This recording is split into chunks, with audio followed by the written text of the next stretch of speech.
Welcome to all of our participants here. It's great to step out of the day-to-day and join you all today in what I'm sure is going to turn out to be a fascinating opportunity for this week, this month, this year. And thank you for the Society for convening us today.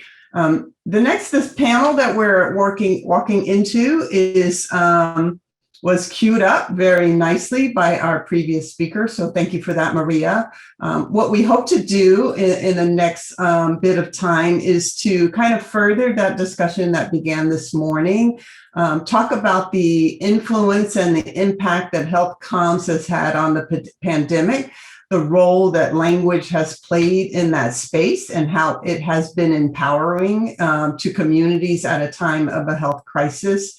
Really understand that which we do as health communicators in addressing not just COVID-19, but what we have become or seen this year and last year as multiple pandemics in the country, whether that's trauma, fear, issues of social unrest, and all that's come upon us, and the role that health comms has played in that. And then address the role of specific influencers in the conversation, whether those influencers are individuals, organizations, communities, and then talk about how health departments and those actually working in public service have leaned in to encourage us in what Maria says, the path out of the pandemic, or encourage us to increase vaccine confidence as we move forward. I have three exciting colleagues that are joining for this conversation. What I'd like to do is introduce them, and then each one is going to kind of step into their own space to talk about some of what they've discovered in this period of time, and then engage all of us in a conversation. First, Tabia Akintobi. I knew I was going to get it right. Akintobi. Hi, Tabia. Tabia is a professor of community health and preventive medicine, also associate dean of community engagement at Morehouse School of Medicine. She's a social behavioral scientist and PI of a CDC-funded prevention research center. She has demonstrated the leadership and at the local as well as national and even global community-based participatory research approaches. She leads and collaborates with other federal agencies as well as privately funded initiatives that model community-driven research, including but not limited to the Georgia Clinical and Translational Science Alliance. I have been particularly privy to come to know Tabia as she's leaned in as a principal investigator of an NIH-funded COVID, what we call SEAL, the Community Engagement Alliance Against COVID Health Disparities, where she's doing remarkable work in that space. In addition to that, she serves as the PI for this Georgia SEAL team and works to understand the factors contributing disproportionately to the burden of COVID in Black and Latinx communities. So welcome, Tabia. It's great to have you. Joining Tabia this morning, late afternoon, Alison Rodden is the CEO of the Hispanic Communications Network. Alison specializes in social marketing solutions designed to improve the quality of life in the United States, Hispanic and Latinx communities. She's worked for over 20 years in evolving and delivering culturally driven strategies that connect government agencies, nonprofits, philanthropics, and corporate social responsibility entities with Latinx and Hispanic consumers.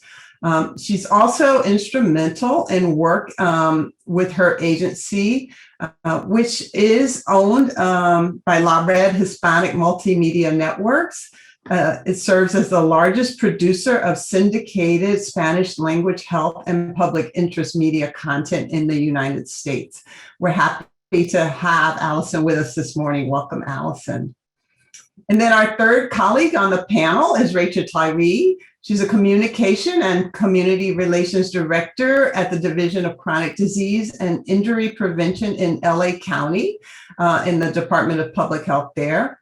Alison works to oversee award-winning media and public education campaigns that are put out by the department. Her area of focus has included tobacco control, nutrition, education, and physical activity. Her past works have overseen creative execution and implementation of the department's first ever opioid addiction prevention and treatment and teen marijuana prevention campaigns. So we're really happy to have Rachel join us this morning as well. With that, I'm going to ask Tabia to kind of kick us off with her sort of first impressions of what she sees as one of the things that have been addressed this year. Great. Thank you so much, Lenora. And thanks for the conveners of this meeting. And certainly thanks to everyone for making the time to contribute, learn, and walk with us as we think about the importance of health communication, particularly in the era of COVID. So, you know, something that really has struck me in working with communities that are disproportionately impacted, and I'll talk about why even that language matters, right? So I think the speaker right before us queued things up really nicely in using the term disproportionately affected, right? Those who are more likely to get sick, be hospitalized, or die related to COVID. We are starting to even use the term disproportionately impacted versus vulnerable, right? Because even in disproportionately affected, we are more objective by way of the statistics related to what people experience versus using the term vulnerable, which connotes that there is something to do with that person or group rather than systems that need to change. So while we're all thinking about the importance of how we communicate effectively, a part of what we communicate are words. And so the language that we use, and we knew this, I'm sure all of us knew this well before COVID, but the language that we use plays a pivotal role in shaping communities' perceptions of the pandemic, how the system perceives them, whether they are the co-creators of solutions towards better health communication or those that should be blamed for why things are happening to them. So another word that I want to use to just kind of frame this discussion, and I look forward to Alison and Rachel's perspective, you know, we're even trying to move away from the phrase vaccine hesitancy, which some are feeling now puts the onus on the individual again versus the system to make sure that they become vaccine confident. So here's a spin towards positive, and also I think is a way to really reframe and reposition the narrative, which focuses not on the individual, but a collective responsibility towards vaccine confidence. So I'd love to hear Alison or Rachel, what you feel about that, what you're seeing, just about the importance of language, particularly as we communicate during this pandemic era. All right, thanks, Tabia. And in terms of language it's really everything. We're in, like you said, sort of a new generation or a new time here where it is that the sort of the older versions of ways that we used to do social marketing and health communications are different. We're really looking at ways that we can be truly recognizing within disproportionate populations, those that are affected most, about the trauma that they've experienced, about, you know, it's not dismissing, but it's really recognizing the trauma and the legitimacy of that trauma and why it is that we do have hesitancy. You know, with Latino and Hispanic populations that we serve, it's actually now in all, it's 48 states, actually 49 states, because there's only one state where Latinos are actually trending about at the population rate, but in all other 49 states, we are lagging behind in vaccination uptake. And so, like you said, we have to look at the systems involved, but as communicators ourselves, you know, what role can public health play in this? And I really think that what we've learned is that because of the trauma, it's not about getting back to our lives before pandemic, because for a lot of people, that wasn't the good life, right? And a lot of people, we cannot regain what we've lost. Like a lot of people have lost jobs, we lost lives, family members. So it's really about looking forward. And with that, this is our opportunity to really develop new innovative approaches that we can use in public health communications. um, to really look at, the level of mistrust that we have, but also the fact in the absence of government, because we did have an absence of government there in terms of centralized messaging for a while, that it's really the role that local organizations, media outlets, influencers can play in order to make, because those are the ones that have really stepped up during the pandemic, when government on federal, state, and local levels was still figuring out what to do and how to get their heads around this, right?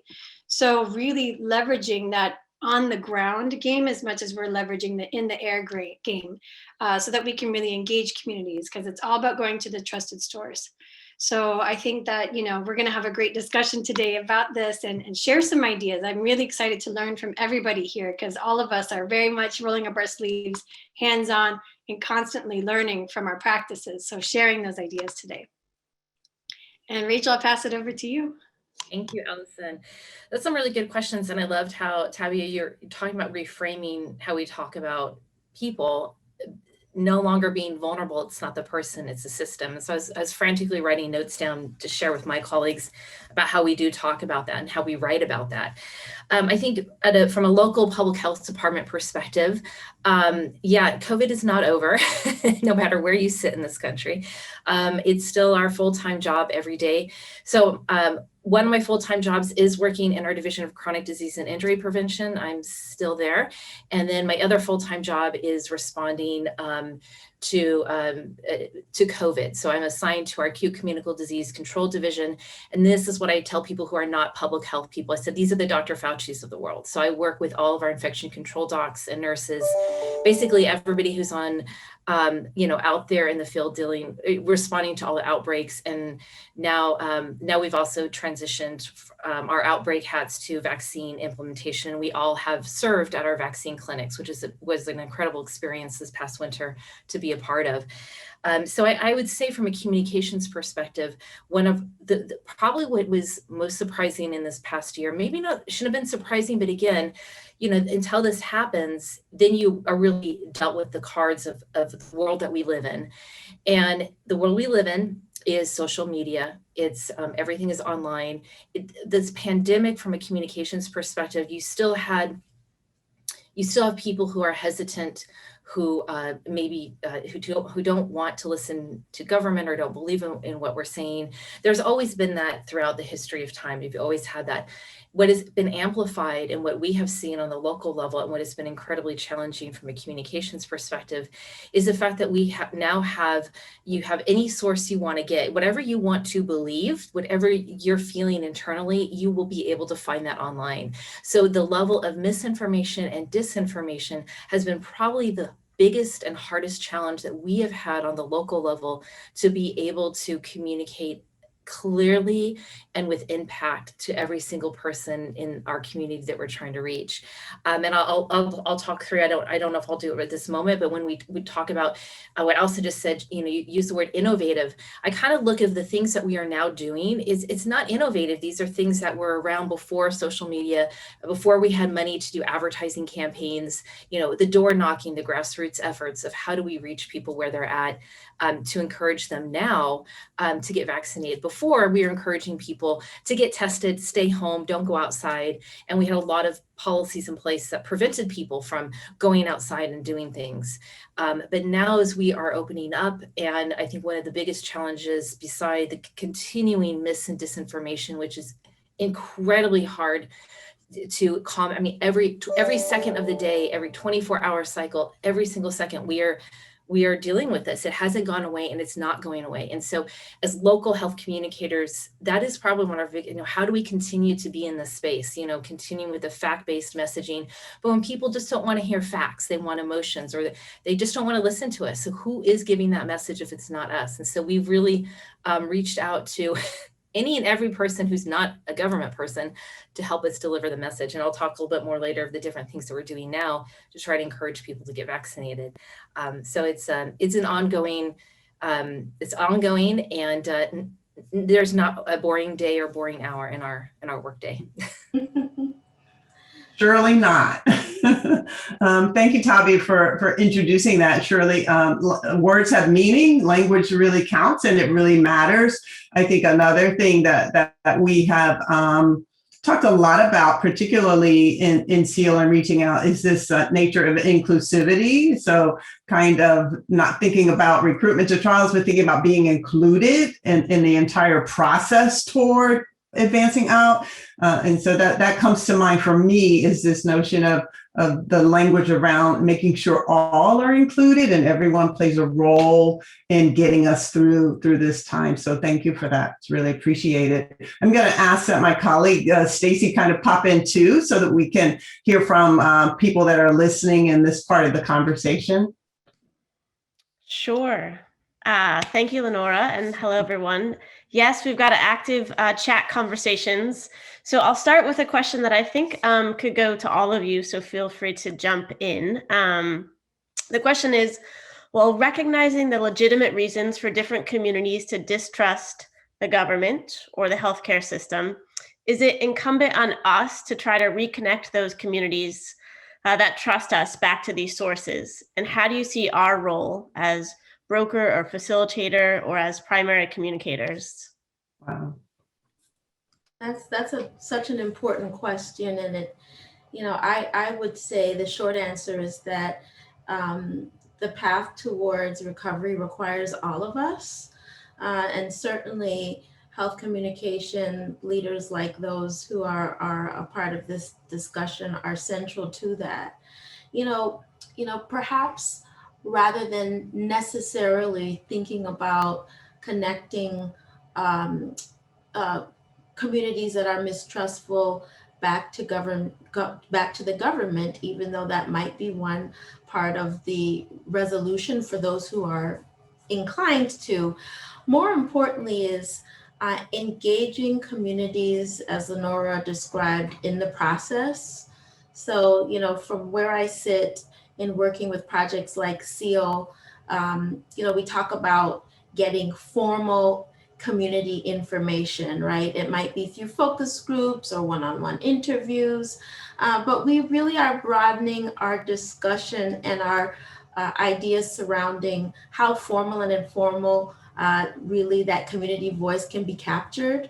So of course, we're all using Zoom among many other platforms to engage now more than ever, but we call these things community conversations, where we're not only getting their perspectives on who they trust and what our communication strategies should be, but kind of the dual purpose of our role we're finding is to be a safe space to kind of unload and to really digest and get questions answered surrounding the information that they're hearing, and really helping them to tease out all of the information. We're calling it an infodemic, right? So I think Alison and Rachel both talked about the fact that anything that is in the direction of what you believe, you can find it, right? It can be validated. But I think our roles, all of those of us on this call, are to help people to understand what the facts are. And depending on the audience, I might use the term facts. Depending on who I'm talking to, I might call it the science, right? So we have to be all things to all people, but to share what the facts are about the vaccines, what the facts or the science says surrounding what can reduce people's risk, and do it in a way that is engaging. And frequently we leverage community influencers. And of course, influencer is even a buzzword right now that can be plugged in for something else. But it's all of our role and responsibility. But I would say that rather than trying to connect communities necessarily to the government, our role is to connect them in a community-centered way to the facts so that they can make their best decision. And we hope that it will be towards getting vaccinated. So that's my take. I can contribute a little bit with Hispanic media, with ethnic media, which is that for a long time, for months during the initial part of the pandemic, that we were getting calls from a lot of Hispanic media, Spanish language media specifically, because there are simply not enough subject matter experts that are accessible. right? So whether it's in our government institutions, whether it's for entities that, associations, specialty groups, et cetera, that there's just a lack of leadership, even though, in terms of subject matter experts, they exist. It's that a lot of the centralized organizations to which we've been turning, everything from the CDC to medical associations, et cetera, that in terms of, what Lenora is talking about with inclusion, we need to have more of that leadership there so that we can then connect ethnic media, communicators, community-based organizations, and of course the public, consumers, to these subject matter experts, because that's one of the biggest gaps. At first, a lot of Spanish language media, nobody was giving them information. The audience was asking for information and demanding it. So what do? You go to Google and you just find out, okay, what's popping up at the top, what SEO is being pushed. And a lot of time you see the sensationalized, you'll see the misinformation, the disinformation. And then what happens is a new model starts forming where, media, social media influencers, oftentimes they find that, oh, I'm getting more traction when I'm taking this route, which could be myths, it could be sort of myths around or lack of accuracies. And then it starts building, and it's not necessarily malicious a lot of times. We haven't done our jobs to bring the information to the people, to the influencers, into the media in general. And so with that, we're actually working a lot with also now, the other side of it is the model is that a lot of them have found this to be revenue generating and follower developing, right? So their audiences are growing because of the information that's not accurate that they are disseminating. So now how is it that we basically have sort of a 1-2 where we're being reactive and we're trying to do intervention communications and at the same time do inoculation messaging, right? So it's helping the public actually get in front of like the message and understand how to decipher between what's science-based or fact and what's fiction or what's myth, so that they can then make their own informed decisions. So it's like the infodemic is actually this beast that kind of grew, and we have a lot of work to do to chisel away at it and also make models that are both profitable and going to help them engage their audiences now. That's sort of the additional leap we have as communicators, to make sure those who have the power to reach people have the right information. I would just add to that, going back to the original question, I think I can say for my department's perspective, we have always seen ourselves more as a facilitator in everything that we do, even pre-COVID. Healthcare organizations, say doctors, are still highly trusted in the community. And if anything, we've just, COVID's really made us as a large, big public health department rely on trusted voices in the community. When we use the word influencer, we're not only talking about in Los Angeles, we could access actors and sports celebrities, but we're talking the doctor at the local clinic, the pastor in the neighborhood, the priest at the Buddhist temple.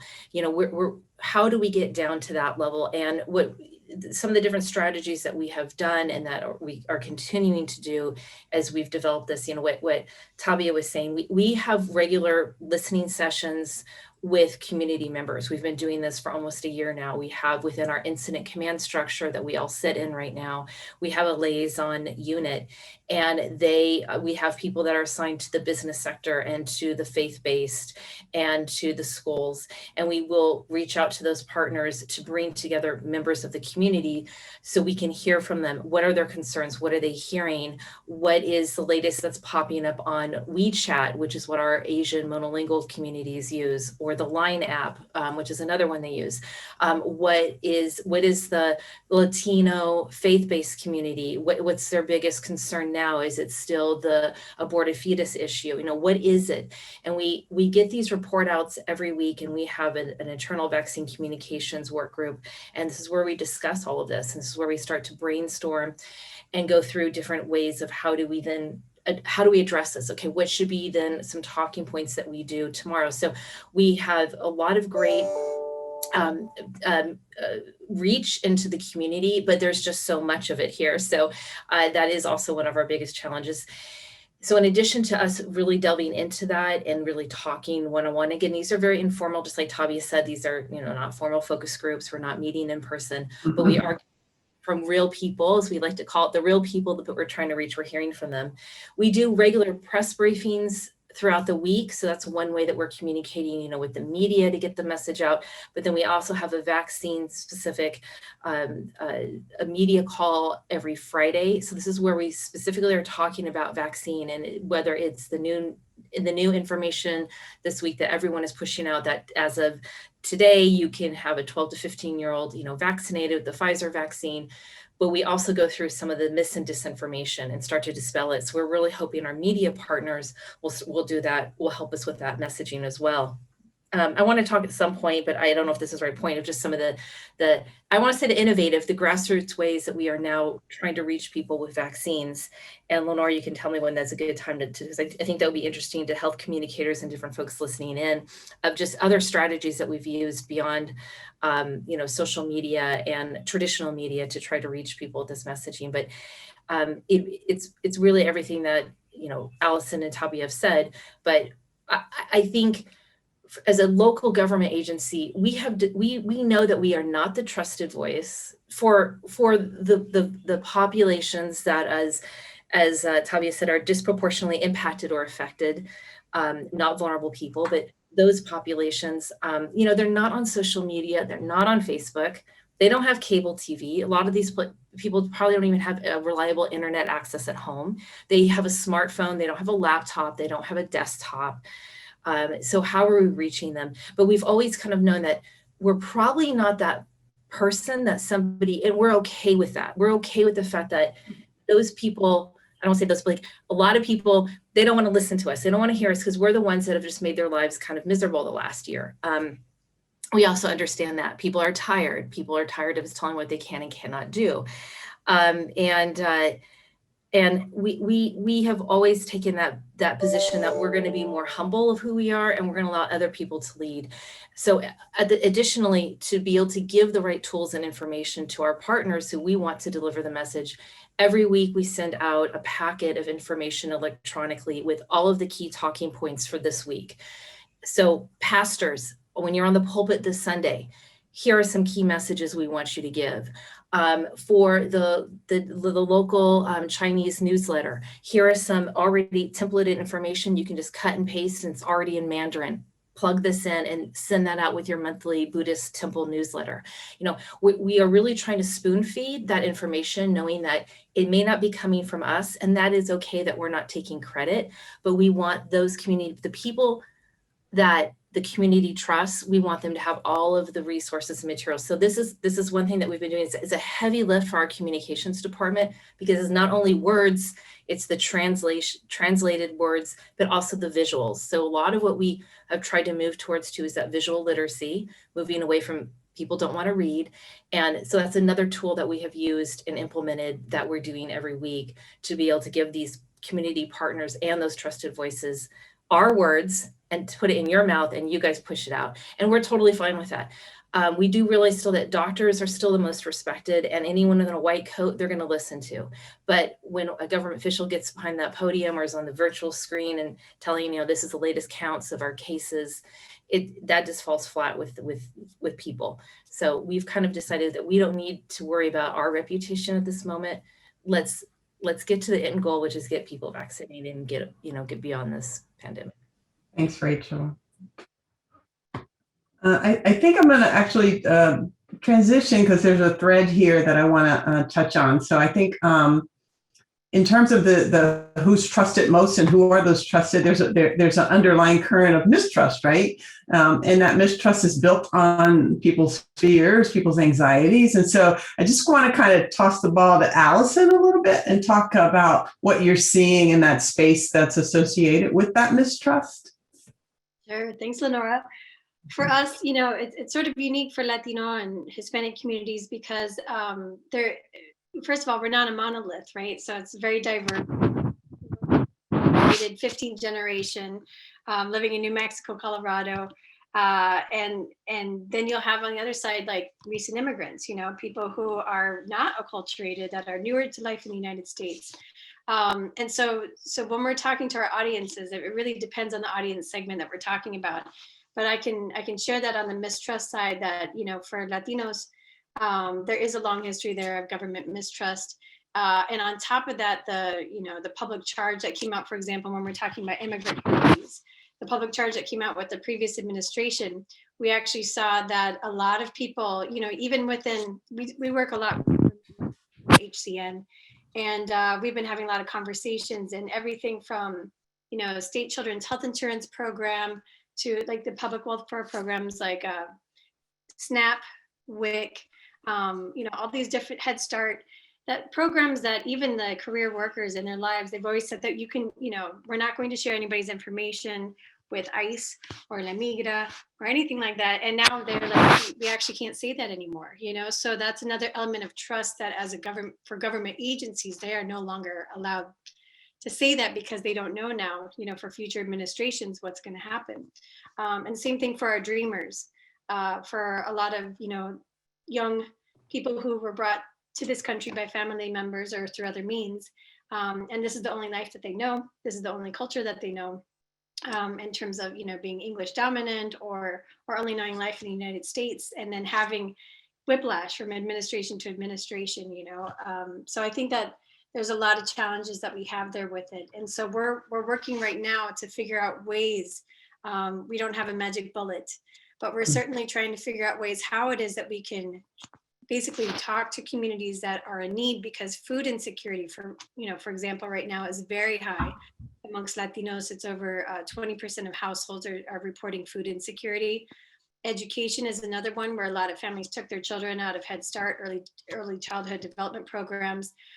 So trying to figure out how do we also recover not only the educational development, but the social and emotional development that went behind it. So as communicators, it's really our jobs to put our heads together and sort of have these approaches that were really more, not so much just talking to government, but what you were talking about, Tabia, like really engaging the community directly, community leaders, as well as actual members of communities, to find out from them, what are your experiences? What are your fears? What is it that you guys have heard from other people in the community, so that we can understand where they're coming from and then create solutions that way, versus just doing this kind of one-sided, sort of this push marketing approach, which is not necessarily reflecting reality. So it's learning from the populations we serve. Great, thank you. Any other comments on that from Tabia or Rachel on this notion of fear and trauma? I can say that one of the things that we've seen is the need to really acknowledge it, acknowledge those feelings in real time. Yes, we understand that you may have some fears. Yes, there were injustices done, and acknowledge some of the rationale for those fears, I think, has been very important to do. And so I would encourage people to think about how we do that without actually affirming that certain things are existing. So I think, but beginning with an acknowledgement that people have been wronged, things have happened. There have been misdeeds upon communities. And then how do we assure people that, we're moving forward? Lenora, I think what you've said is, I didn't think I had anything else on that, but you helped pull it up. That is, like you described, the importance of creating a space to not just answer questions about COVID and vaccinations, but also to acknowledge the inequities that are now have been magnified. And some of this is, it's all great. Side note, my family now knows what I do. Before, they're like, you're a doctor and you can't prescribe medication. What do you do? Now they get it. They're like, oh, public health communicate. Anyhow, so it's been all of a lot of what has come out has been positive, and created the spaces to have discussions about what was here long before. But just to extend what you just said, what we've not yet fully acknowledged is the pandemic related to just the cloud related to COVID, right? So you can wear your masks and you can get vaccinated, but how are we all just really adapting to our mental and behavioral health, given all that we've all been a part of, right? Yeah. So one is the acknowledgement of history and social inequities, but the other really is about either untreated mental health issues or just, the quote unquote malaise related to being in a space where you cannot interact like you would like to, or you're not able to necessarily congregate or fellowship in the ways that you did before. I just want to raise for us as we communicate, that's one way to connect, because that's been the great leveler. All of us are experiencing that. And even as health communicators or health communication leaders, it's just a reminder that you can only communicate and be as good as your attention to self. So, this other issue of minding our mental and behavioral health in the era of COVID, especially as leaders, is so very, very important. So I just wanted to make sure that we address that other pandemic that really has not been advanced as it should. We are in the middle of mental health awareness month, but we're also about to be in a space where things are going to a new space. I'm not intentionally not using normal. So how do we help all of us navigate that space? How do we communicate effectively in that way? Because that's a way to connect in ways that maybe just the science and the facts won't. How are you feeling today? How do we acknowledge that? Yeah, I heard someone this week say, refer to post-pandemic, not normal, but that in some regard, all of us have had our social muscle atrophied. And so we're all going to have to learn how to re-socialize, and are bound to change in some way. So I think acknowledging all of these changes within us, within communities, I think is really important. All of us have talked about, the trust, where the trust lies, and the trusted messengers and pastors or whatever. But a lot of those organizations have had their normal sort of connective devices and strategies disrupted as well. So churches aren't meeting, and they've had to learn to sort of re-socialize in different ways. And I think working with them is really important. So I was going to add to that. Well, churches have been meeting. Everyone's been doing it virtually. So everyone's had to learn how to use this format, right? I would say over the course of the year and where we are now, the local community, what's not coming up anymore is the conversation of, we've been wronged, that the healthcare and the government have hurt us in the past. People have moved away from that. I think that's a message that we don't hear that locally anymore. It's really, again, just going back to so much mis and disinformation on social media, within family networks, how different communities communicate with each other, how information is shared.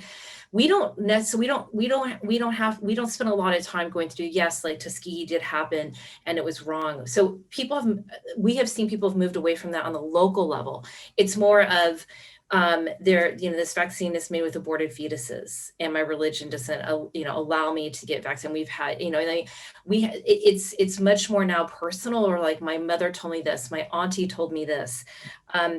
We were just recently out, literally in parking lots. Well, I guess not literally out. Yeah, we're basically getting out of our, our comfort zone, getting out there on the, in the community, and not just relying on our community partnership, but we've had some doctors go out to talk to day laborers.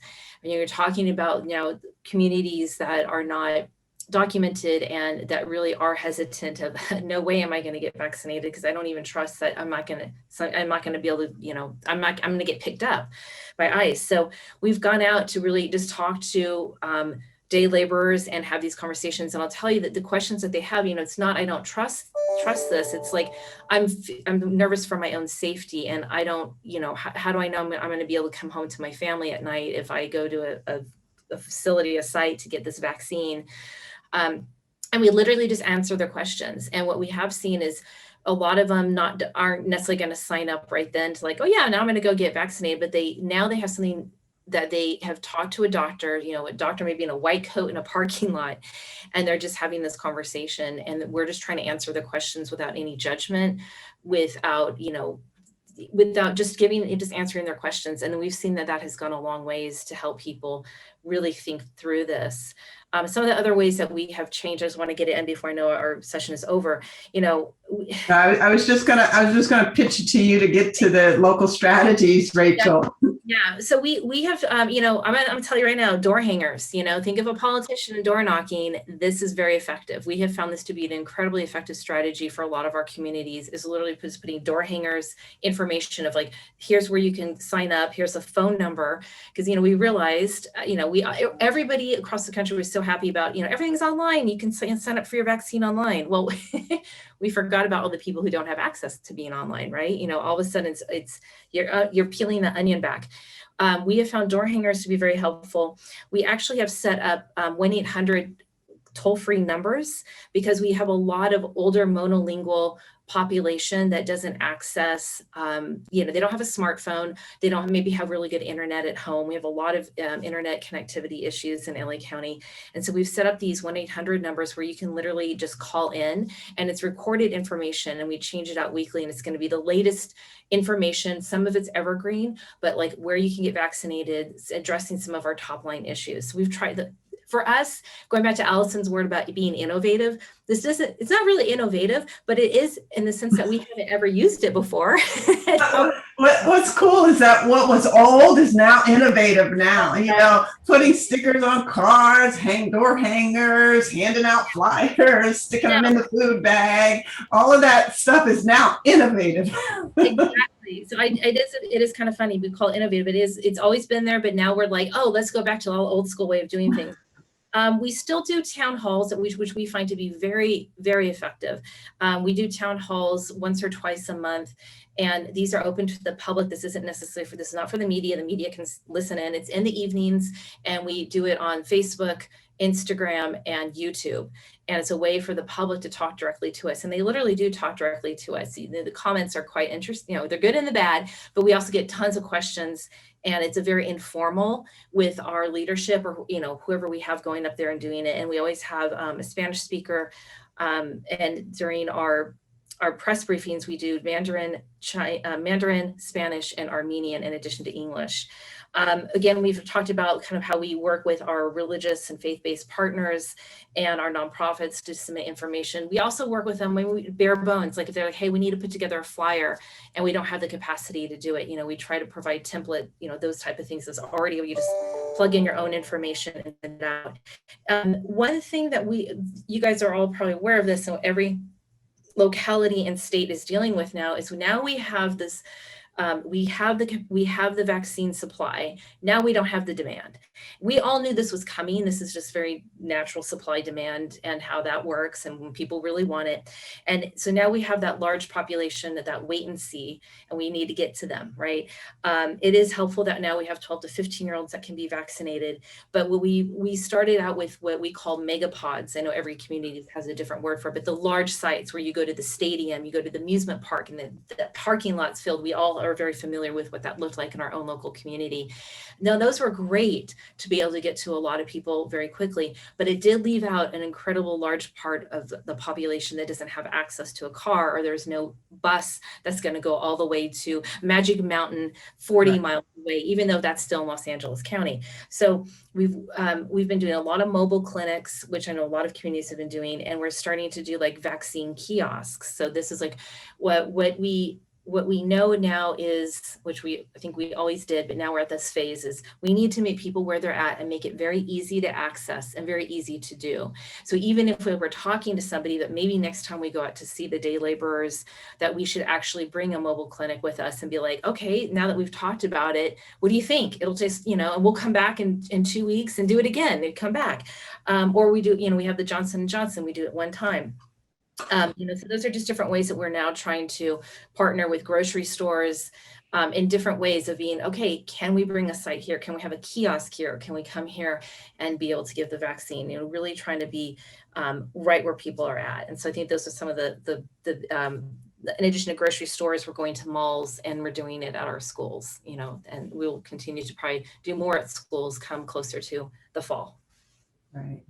Rachel, that's awesome to hear that you guys are doing the kiosks. I mean, the mobilization, LA County, I really feel like as you guys go, just creating case studies and you know, these are models that are certainly replicable in other locations. And so the more and more that you get out there saying, hey, we tried it, and if it's working or not, you know, I think somebody just asked about valuation. So like if it's working, you know, really sharing that, because I think that state, territories, counties, you know, they are looking for solutions.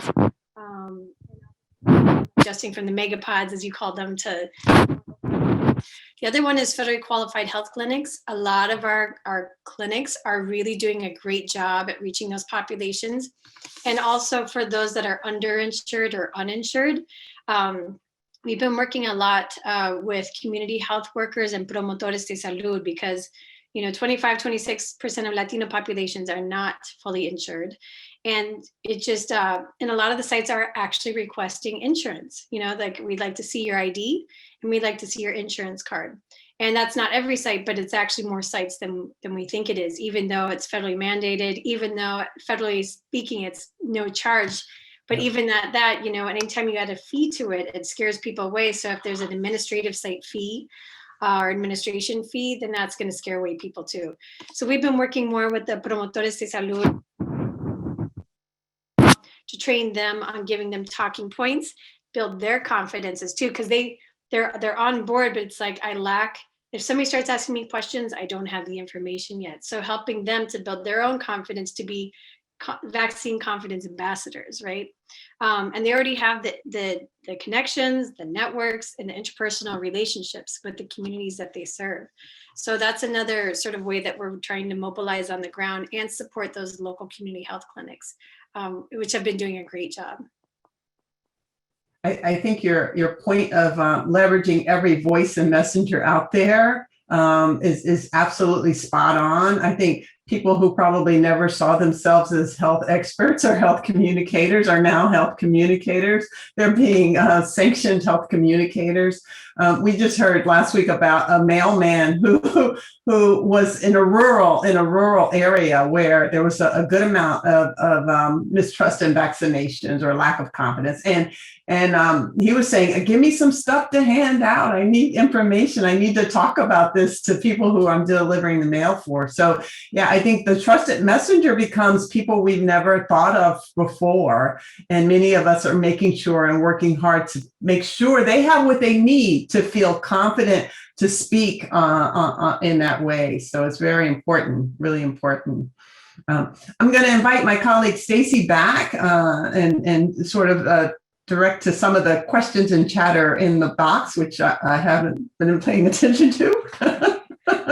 There is a lot of it. A lot of questions and comments around social media and just the role of social media, how it has evolved, which I'd love to hear your thoughts on, and also really specific question on, you know, how do you handle trolls and bots and disinformation and social media?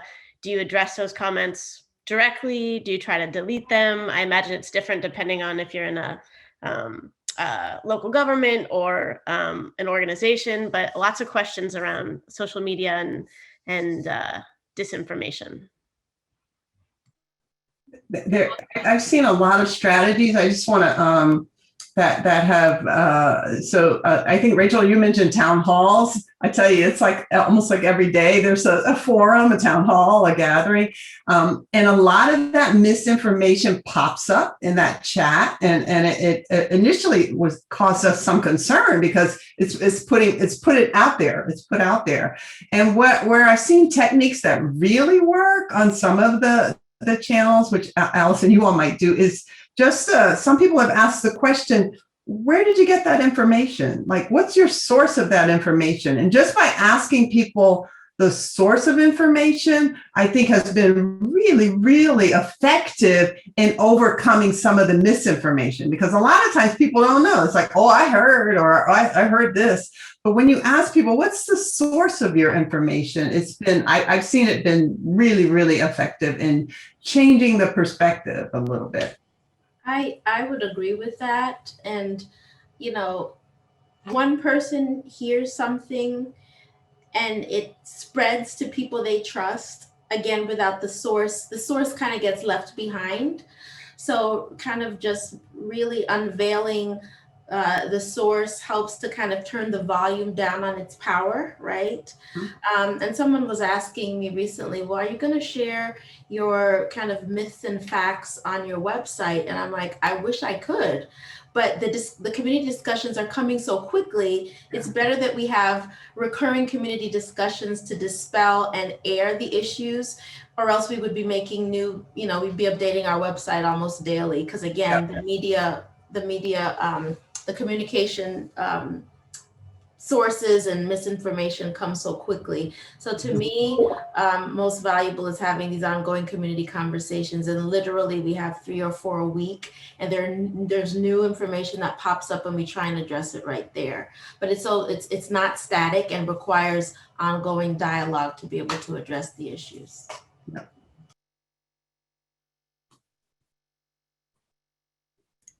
That's a really good question, Stacy, just about, social media and what do we do? So in the past, we haven't direct messaged with people. We typically are have been passive, but we have grown in our confidence to engage directly with members of the public on social media, which I'm pleased about. So our public affairs office, we do have somebody who is assigned, and we will direct message with people.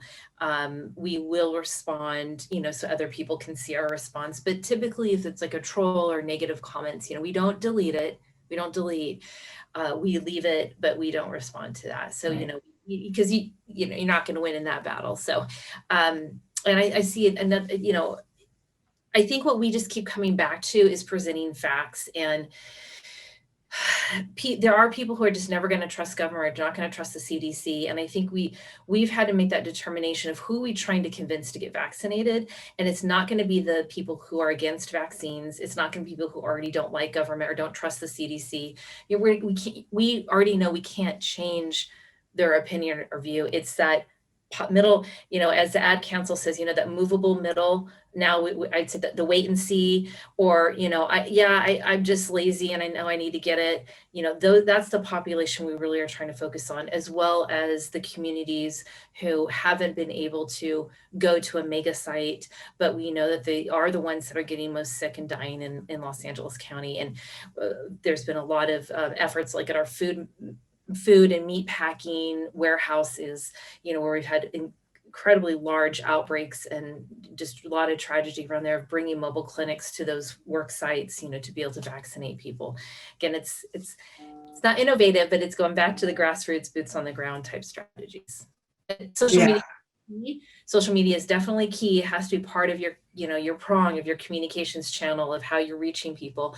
But realizing who are you trying to talk to on there, and not spending a lot of energy and time on the population that's already like, I don't trust government. Yeah. I mean, like, it just make the CDC website, I'm still not going to go there, so. Yeah. I just have to give a shout out to the social media strategists, because the social media people are working it. I have, when there's something, when we're holding forums and there's something that says CDC said this, our social media people are like, no, they said this. And it's like a direct link that says, here's what they said, So I think just making sure that we have the ability and the capacity to insert the reality or the facts to overcome some of that, without saying, no, that's not true, but just saying, this is what they said, so. And something else, we're very fortunate because we have a tech partner, and I should give them a shout out. It's Public Good Projects is their name, Dr. Joe Smizer, who we're working with. And they have very sophisticated technology. So instead of looking at sort of like the public, it's looking at those that are generating, have the most followings, that are generating the misinformation. So what we're doing is that we're actually embarking on a pilot project because they've already developed sophisticated models in English and in French, so that they can identify who are those influencers. They have existing partnerships with the major social media channels, everything from Facebook, Instagram to YouTube to WhatsApp. on Twitter, and it's getting beyond, the regular APIs for most social listening tools are about 10% of the content, and they've got closer to over 90%. So we're actually able to identify those influencers. Right. And we have the, and getting into even private chat rooms so we can see where it's really flourishing, where it's coming from. And in a lot of cases, again, these are not malicious people. These are people that have the wrong information. Right. And they are very good at what they do because they're making the information snack size. It's super attractive. It's like very easy to understand, basic language, and visually, it's just, even I'm like, ooh, what's this? If you want to check it out, it's very compelling. So with that, we're actually developing this model now so that we can actually start going towards the influencers and talking to them, and then, working with them, building a relationship, and then getting them the right information. So that's the innovation. It's really, I got to give it to Public Good Projects, because it's them that we're doing the human side of it. So everything that Alison just said, and I see Claudia Paradas also putting it in the chat, like everything that I always tell our program folks, because in public health, I think we want to write and tell everybody everything. Like, you need to know everything that could potentially happen to you if you don't wear a seatbelt. And it's like, no, just tell them to wear the seatbelt. Don't. We try to put so much on an ad or in our messaging, and I really have tried to encourage and challenge my department to look at, we need to be like the private sector. We need to be like marketers who are selling your, pumpkin spice latte. You just see the visual on a billboard and you know what time of year it is. We need to be doing that. We need to, as government communicators, get away from words and be visually literate. And that is key in this. And I love what Alison was saying. Everything needs to be snackable.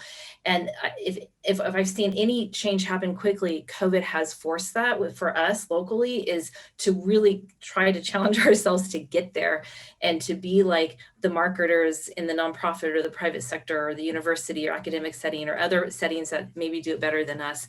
And this is what's so great about conferences and summits like this. This is where we as health communicators can come and learn from each other, because where else do we get that professional development of what's the latest tools and what's the latest social media and what platform? And, we're right now looking at a proposal to work with WhatsApp. Okay, how do we work with them and what does that look like? Where in the past we'd be like, oh, no, we don't want to go on that platform. Now we're like, yeah, we want to be like everywhere where everyone else is. Now we got to figure out how we do it to be as effective as other marketers out there. I just wanted to really nod the comment, don't be exhaustive or exhausting, right? So we all know we're exhausted. But, this kind of speaks to a couple of other comments earlier. Who are the influencers? What's their profile? There is no one profile. And similarly, our messages don't have to catch everyone and all.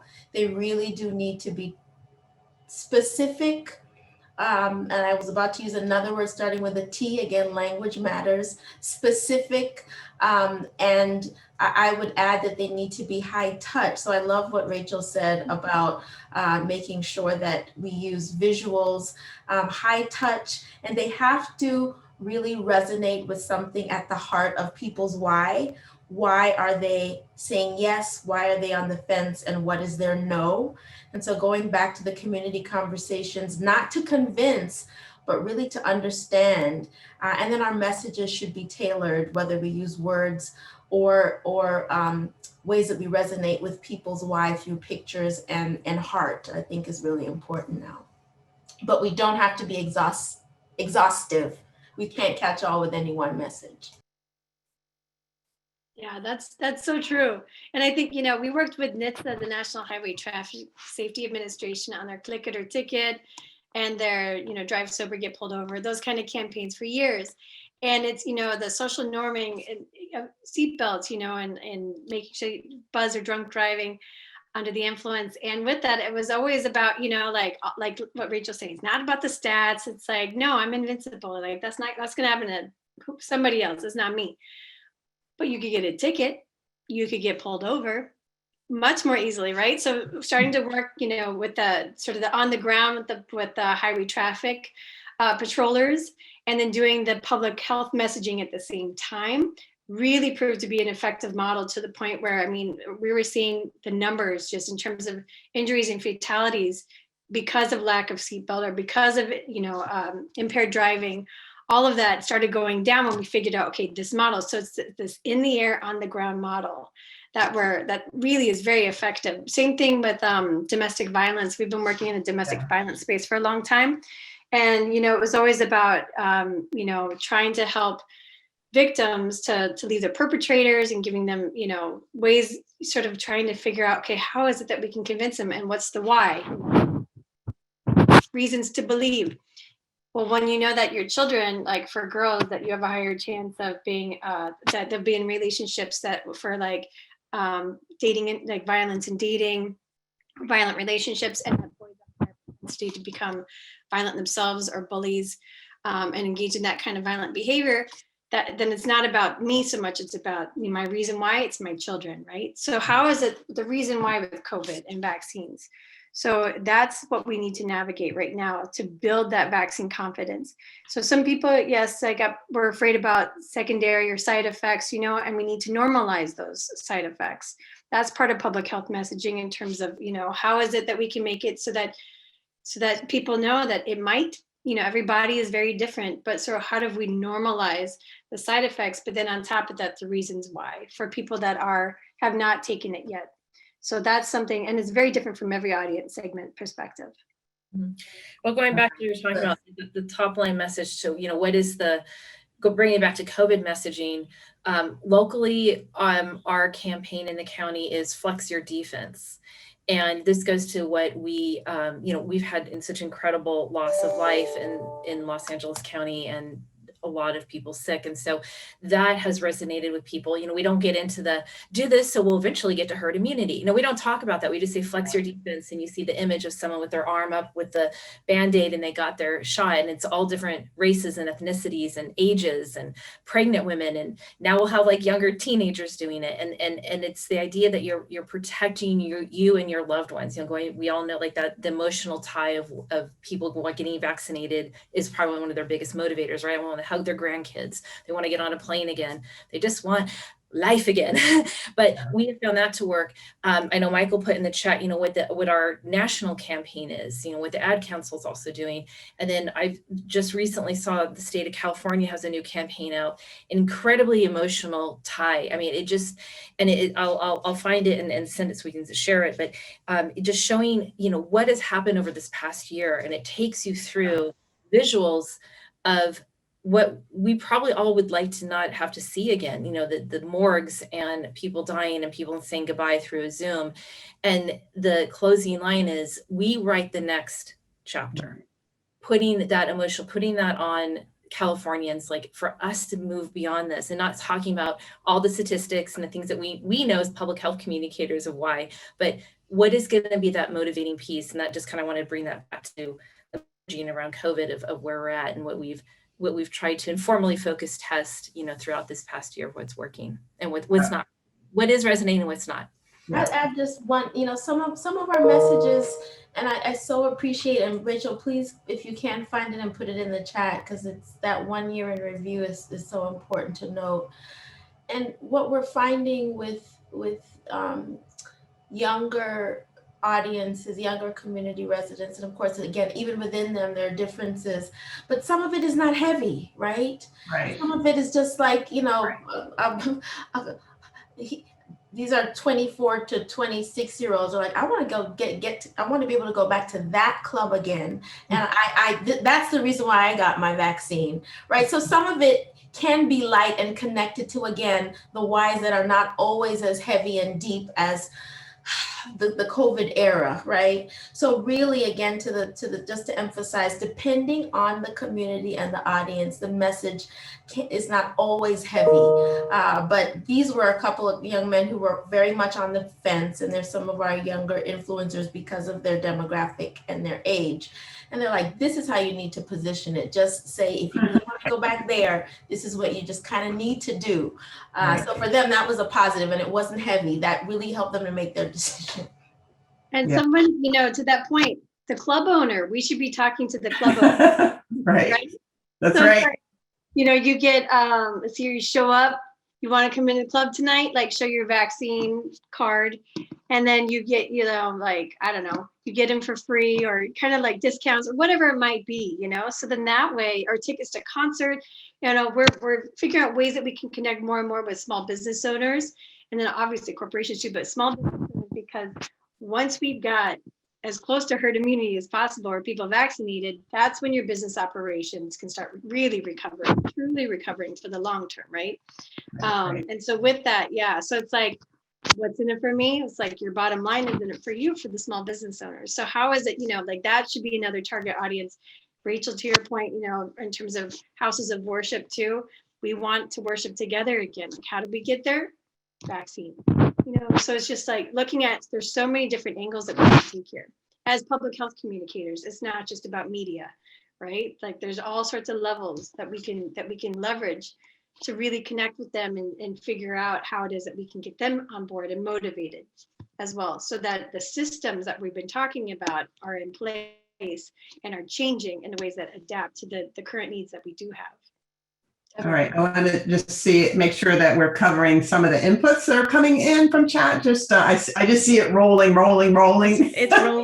It's rolling. Yes, I think actually you just touched on it, which was great, all of you, because there was in terms of sort of new energy and new motivation, because there's definitely been some questions around pandemic fatigue in general, both how we message about it, but also even a question for you specifically, Tabia, just like you mentioned, having community meetings 3 or 4 times a week, and how do you, as organizers, how do we keep that going as the pandemic sort of trudges on? So lots of chatter about that.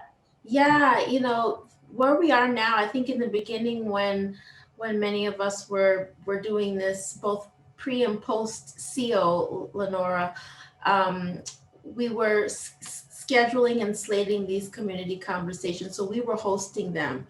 Where we are now is that we're doing them based on demand, right? So new organizations, whether it's MARTA, which is basically our public transit system, over 4,000 employees, say, can you come on and talk to our employees? Because we want to officially say that we're endorsing, not mandating, getting vaccinated. So all of it now, Stacy, is really pivoting to organizations that are saying, come on and talk to our constituents, and many of them are employers, because they now want to publicly say that they want to get back to work. Yeah, exactly. Yeah. So now we don't have to schedule it. We do it based on demand, and the demand is increasing. And I think, to the points of others, while not everyone is ready, there are people who are getting ready, right? And so the communication leadership right now, you all, is paramount, because we're preparing for that next phase of folks who will be ready, and they're in that they're on the bubble right now, and they need you all more than ever.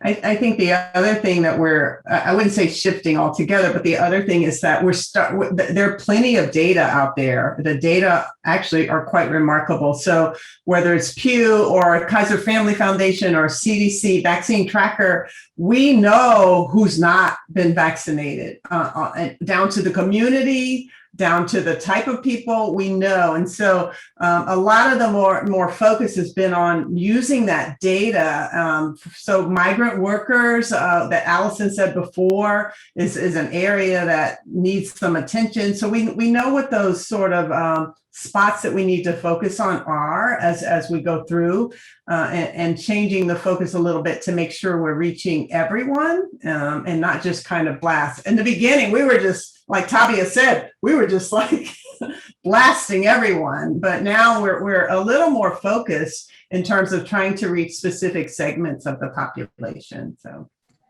that's a great point too, Lenora, about data, because there's also been a lot of questions from folks in the chat and comments around just the challenge of doing communication work in real time, and specifically about evaluation. And do you all sort of face the pressure of, evaluating and adjusting, and how do you do that in real time? I can start and others can lean in, but what I find is it's a new way of working. So especially in communications, as communication specialists, we're used to doing the formative research and the audience segmentation and the message testing. And now it's like, hit it, nope, change, hit it, nope, change. So we're doing more active oriented education. The formative research is like action oriented and then shifting and hitting again and shifting. So I think our whole sort of approach, we don't have the luxury of time that we've had in the past. Sometimes, some of that formative work takes months, and we haven't had that kind of time. So we're really changing how we get data, capture data, act on data, shift, refine, and move forward. I don't know if others are experiencing the same thing. Yeah, we're the Hispanic Agency of Record for ASPA, for Department of Health and Human Services, and with that, we're working with a number of teams, multicultural teams on it, including Forest Marsh Group, who they're doing a lot of the research work. And thank goodness for this research, because a lot of the push initially was like getting back to normal. And there was actually a visceral reaction from a lot of our audiences that there is no back to, it's not possible, I've lost too much. And somebody else's normal is not my normal. And I don't want the life I had before. I want something, I want to look forward. So with that, those are really important messages that we've been learning. And it's a heavy lift. I mean, of course, when you have like a multimedia initiative within the air, on the ground, there's a lot of changes that you have to be made, but it's pandemic response. We've been working around the clock 24/7. Same thing, we're launching a campaign just on Monday with CMS, Centers for Medicare and Medicaid Services, to reach Medicare beneficiaries 65 plus. And honestly, we had to do it without testing because we're moving so fast, right? So we're gonna have to do that live, kind of like look and see how is it performing. So there's different ways that we have to approach it. It's not ideal, but sometimes we have to be in market, try to get as much research up front as we can, listening to the community, and then applying that, and then be able to adjust and just be nimble with it, unfortunately. But that's where we are. Yeah, I was going to say, like, evaluation is I'm glad to see it. I've actually written in my notes to come back to our team and say, okay, what are we doing? We're not evaluating. I mean, this is like real time. This is crisis communications, crisis, like, we have just been moving lightning speed like everyone else. And we're like what Alison is saying, we're doing it in real time. So it's literally like, oh, did that fall flat? And did nobody respond to that? Or, what are our faith-based and community-based partners telling us? And so a lot of times, like, we'll send things down, go, what do you think of this? And then we say, absolutely not. No, it should be this or that. And that's how we're doing it right now. And on our weekly calls, we're brainstorming it. There's not one bad idea. We're like, okay, now what do we do? What are some different ways?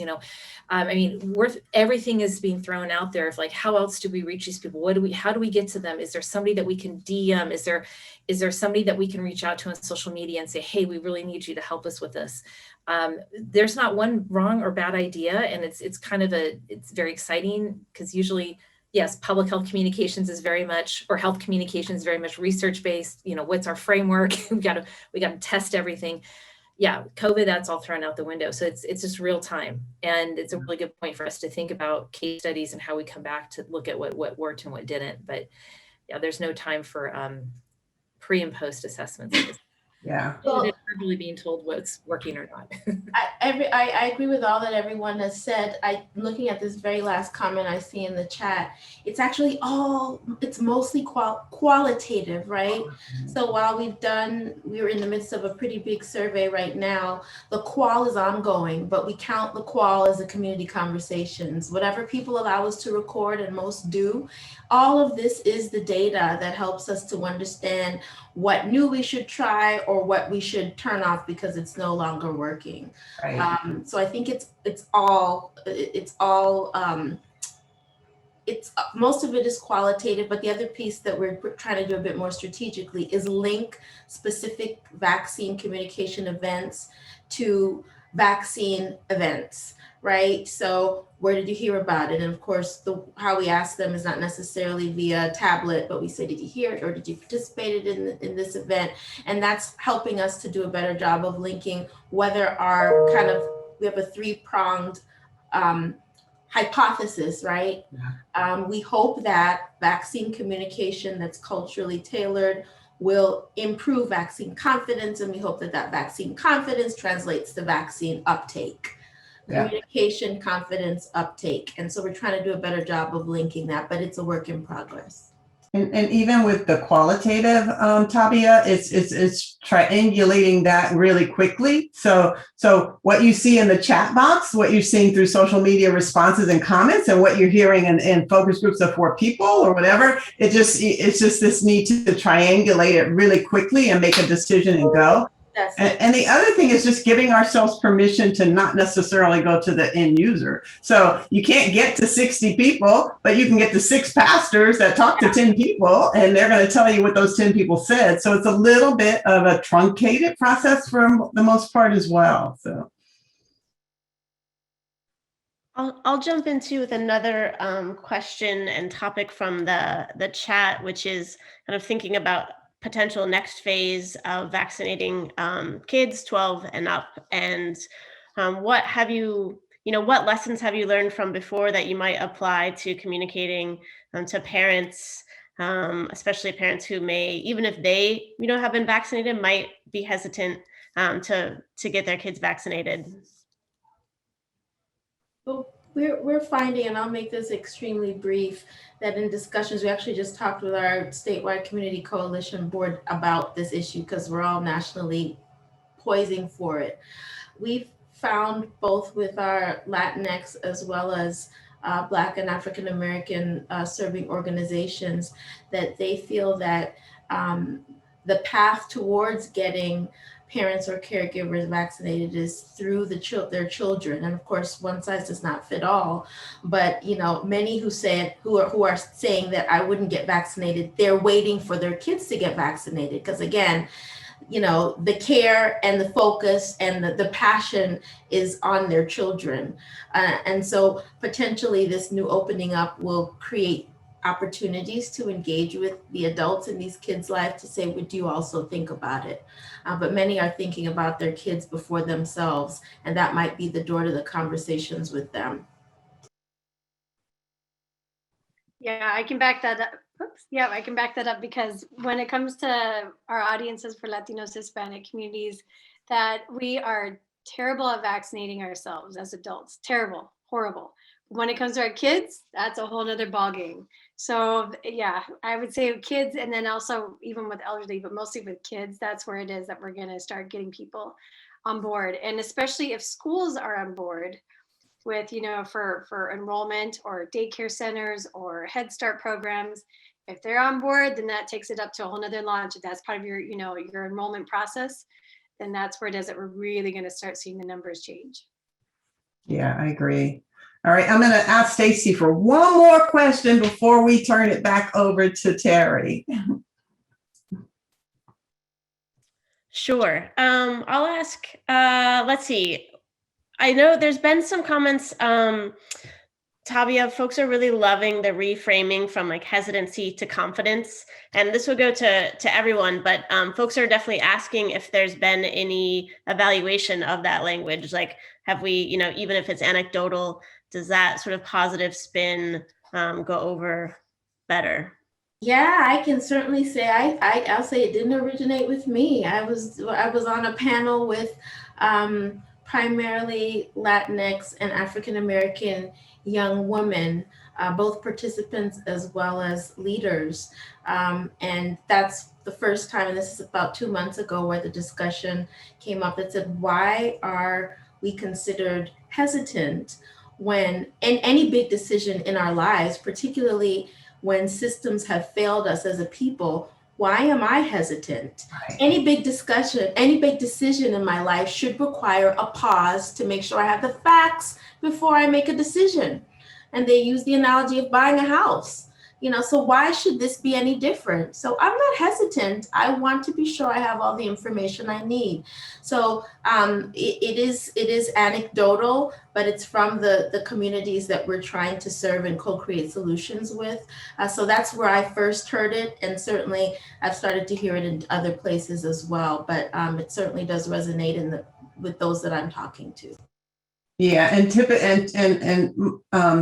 especially when you're labeling that to a group, right? So when you say vaccine hesitancy and you're talking about specific groups, then there's a resistance there. And I think that was a driver of some of the shift to not call people hesitant. Absolutely. And I think we've been working with farm worker communities, and in using vaccine confidence was confusing for a lot of people.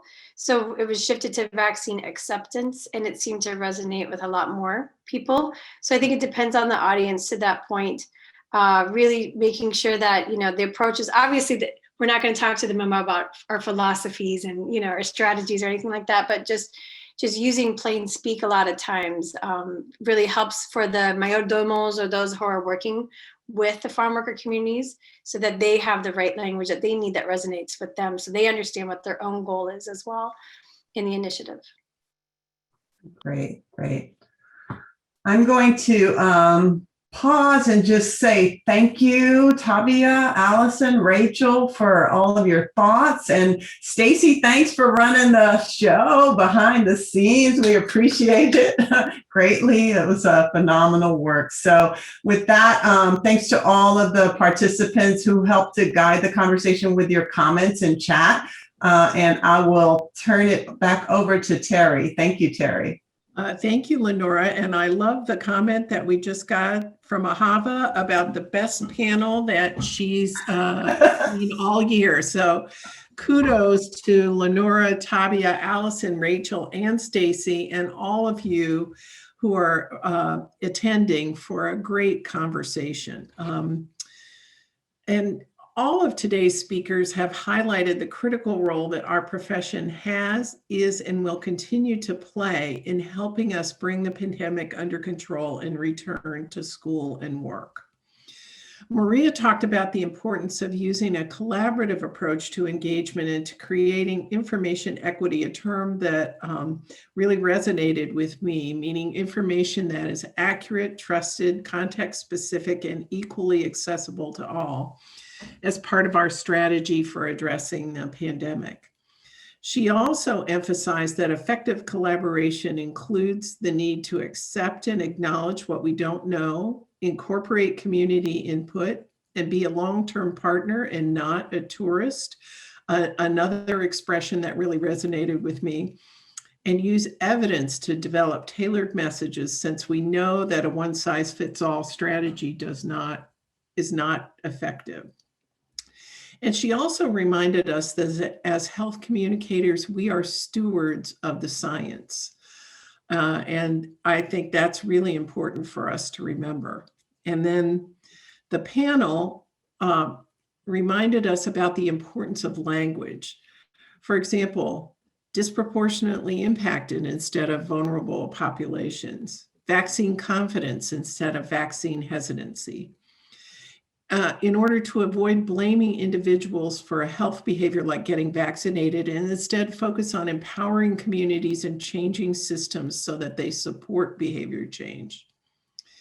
Panelists also discussed how we can craft strategies and messages that acknowledge the existence of 4 pandemics: COVID, social injustice, untreated mental health issues, and an infodemic. They also talked about the need to acknowledge injustice and inequity and all the changes that we've experienced over the past year in order to validate people's very real concerns and encourage them to get vaccinated and to continue to use government programs like SNAP and WIC that many depend on but are fearful of using at the moment. They also explored the role of influencers, who now include new people in organizations such as mail carriers, in addressing the pandemic and combating the infodemic.